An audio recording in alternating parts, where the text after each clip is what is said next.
What's up, y'all? Welcome back to the channel. My name is Pete Gottschalk, content producer for Major League Baseball, and in this video, I want to go over how I start my sports edits and a brief overview of the beginning of my editing workflow.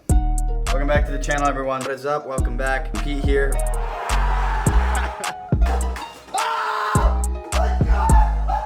I have my iced coffee. And as I mentioned, I'm going to be going over my editing workflow. And this isn't going to be kind of entire editing workflow of how I cut a video and sound and everything. It's going to be more so how I start an edit and how I keep it organized and how I make it and set it up so it is efficient and I can work quickly and in the best way possible. And when I go back into a project weeks, months, years down the road, I can come back and navigate it efficiently. That's kind of what I'm going to be going over in this video because I know everyone has different ways of cutting videos and color grading and stuff like that. I'm not really going to dive deep into that. That's a really long process, but hopefully this gives y'all an idea of how to start and edit in the best way possible and get you kind of moving towards that goal of making something fire or telling a good story. So first things first, I'm going to go into my projects folder, and this is important to always keep your projects folder on the desktop. Why is that? That is because your project files are going to be some of your most valuable assets when it comes to being a videographer, and your hard drive on your computer, your MacBook, whatever system you use is always going to be pretty much the safest as long as you're keeping that computer clean from virus and whatever. External hard drives are great for storing a ton of files and other things, but external hard drives, as I've talked about before, and maybe you guys know from experience, they can be volatile, they can fail, you can lose them, you can drop them, and they can just stop working altogether. So you don't want to lose your project files. So if we open my project folder here, I'm going to blur some of these out just because they are old projects that aren't important. For the most part, a lot of this is old freelance stuff that I haven't touched since before I became a MLB employee full-time. And then also we have some folders at the bottom here that I access quite a lot all the time. As you can see, if we go into my MLB one, we have a bunch of projects that I've worked on in the last, couple months this year, and it goes all the way back to 2021. So we have some pretty old stuff in there, and you can obviously also see like vlog season 4.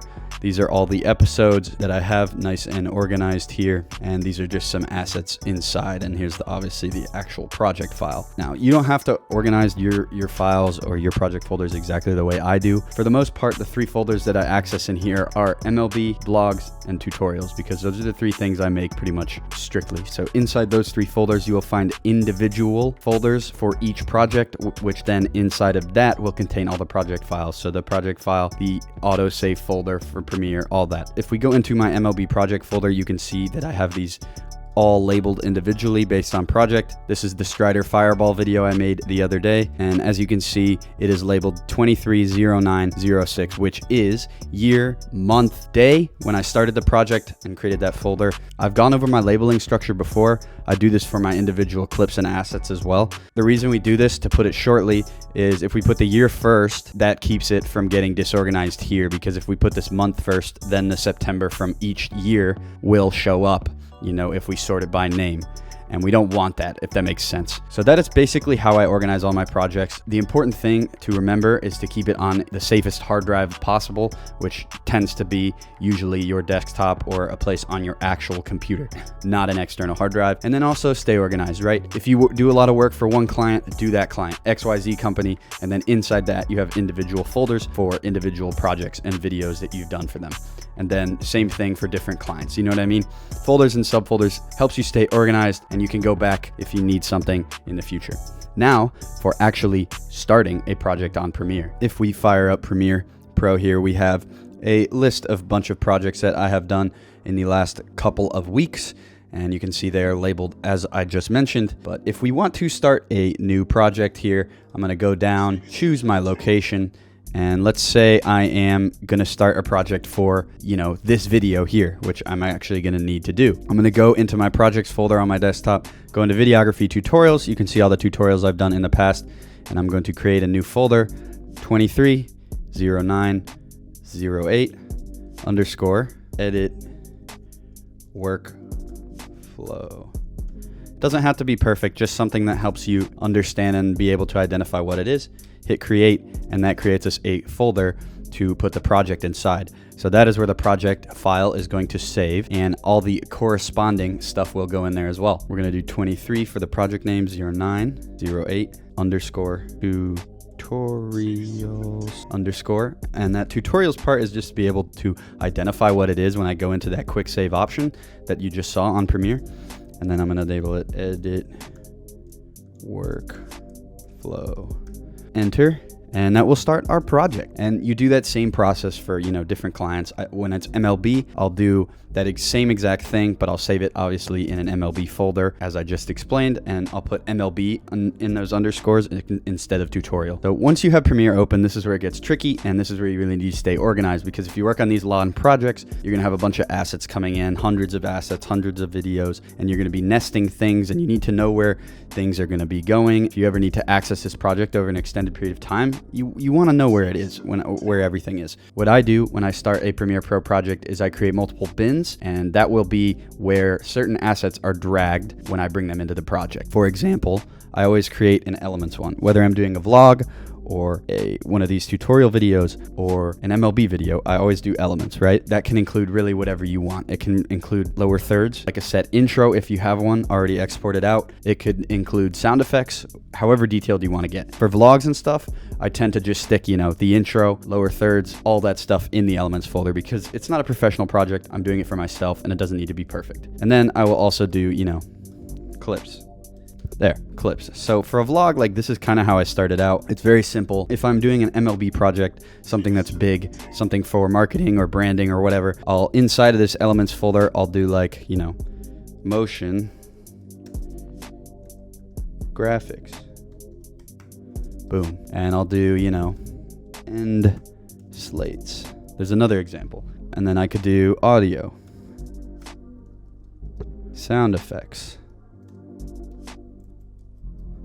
You get the general gist of it, right? This is just to keep you organized whenever your projects are becoming increasingly complicated, and as you move up in the pecking order and you start handling bigger projects, you're gonna need stuff like this, especially if, like I said, you're accessing a project or you need it month over month, week over week. You're gonna wanna keep it organized. Another one is, of course, your sequences. And sequences are a big thing in Premiere Pro. Sequences are the base of all of your edits, and it's pretty much the first thing I do is create a sequence after I create all these bins and stay organized. I'm going to go into my sequences folder, and I'm going to go down here, start a new sequence, and as you can see down at the bottom, I have a bunch of presets.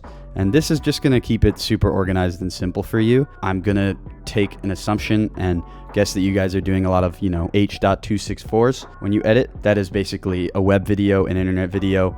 And I have in here the presets individually plugged in.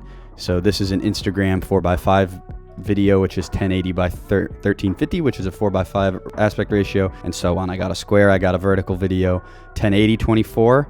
And then I also just recently made this one, which is 16:9 4K.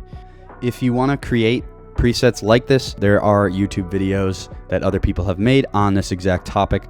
But what I did here was just start a digital SLR, which will give you, your simple H.264 sequence. And I went into the 24 frame one, and then I went and adjusted these. And then after I adjusted all this stuff, you can go down, hit save preset, and that will save all of these settings, whatever you want it to be. Once I have this up, I will do this. When I start a new sequence, YouTube, say I'm editing a vlog, 1080 wide, which is normal, right?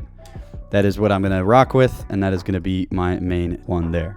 And from there on, drag your clips in, drag whatever other elements you need, your audio, your interviews, your motion graphics, whatever you're going to be working with, and get to editing. Like I said, I'm not going to go into the exact editing and how I do it. I would like to consider myself not, the greatest editor, but I am pretty good at it, I'd say. The reason I'm not going into it is that everyone has their own way of editing. Like I said, there's a million ways to go about it. I don't care what you do. Just as long as you are setting yourself up for success here, I think that's really important, because once you get to this point, there's a million different ways to go.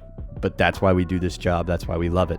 This video and this process is just to help you guys stay organized, be able to share a project and pass it off if you need to, and just generally stay organized, because that's half of the battle in this job. But anyways, I hope y'all did enjoy this video. Make sure you like and subscribe if you haven't already, and I'll see y'all in the next one.